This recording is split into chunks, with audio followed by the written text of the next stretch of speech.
Hello and welcome to Red Mist TV. I'm Barry Green. My partner in crime, Scott, hasn't quite made it before today's match between Liverpool and West Ham. He'll be here at half-time.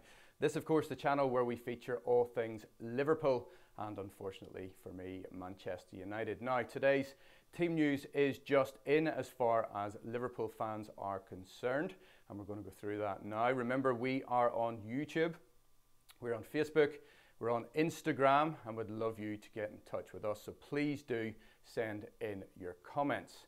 Well, let's go straight to the team that Klopp has named in advance of today's first Premier League game. Remember, United played. They opened the Premier League season for 18-19 on Friday night with a 2-1 win against Leicester. We want to get the 3 points to join them on 3 points in the league table. So, big news last night, Dejan Lovren. What on earth has he been doing? He came out with what I see as being a bombshell, insofar as he said that he's been carrying a stomach injury since the knockout stages of the World Cup. Of course, he went all the way with Croatia to the final.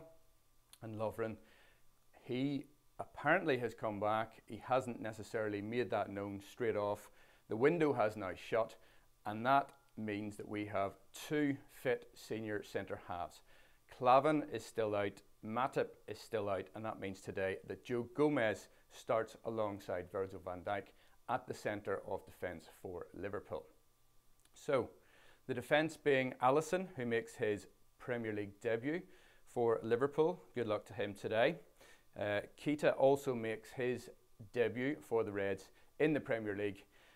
But along the back, Alexander-Arnold comes in. He is preferred to Klein, who's on the bench. In the centre of defence, it's Van Dijk and Gomez, and Robertson plays in his natural position at left back. Then, Klopp, I think he's opted for a 4-3-3 formation.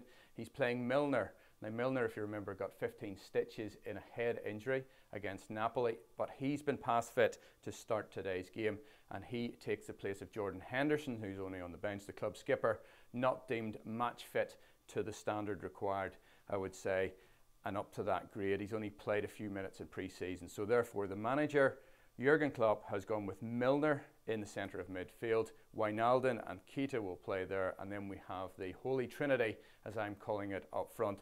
Mo Salah, Firmino and Mane. Now West Ham, just to give you a flavour of what they've done in pre-season, they've brought in no fewer than 11 players. They spent tens of millions, well, I suppose a bit like ourselves, but they brought in Felipe Anderson, Issa Diop, Yarmolenko, Jack Wilshere and Lucas Fabianski, and they have 5 new starters for the game today against Liverpool at Anfield that kicks off in just over 7 minutes time. Those new starters are Fabianski, Fredericks, Balbuena, Wilshere and Anderson. So in terms of the Liverpool side, Milner, he comes in. Fabinho is on the bench. I'd like to see a bit more from Fabinho. Klopp, you know, he spent quite a bit of money in bringing him to the club from Monaco. We want to see a return on that. Yes, it still is early doors. He's had a difficult pre-season and Klopp hasn't chosen to go with Fabinho just yet. Skipper Henderson, as we said, isn't yet fully match fit. He is on the bench. Joe Gomez plays in the heart of defence with Virgil van Dijk. It'll be interesting to see how that pans out today against the Hammers. So the Premiership debuts for Alisson in goal, Keita in midfield. Shaqiri, now he'll be a bit disappointed, but it's not a massive surprise insofar as he's had a really good, positive pre-season, but he only makes the bench, as does Daniel Sturridge, who scored 6 goals in a rejuvenated return to the club following his loan spell at West Brom last season. So 2 really big impact players to come off the bench. Remember, do send in your comments to us via Red Mist TV on YouTube, on Facebook, on Instagram. Scott will be back here and we will chew the fat at half-time. We'll be back then, so please do come back, join us then and send in your comments. Until then, good luck to Liverpool.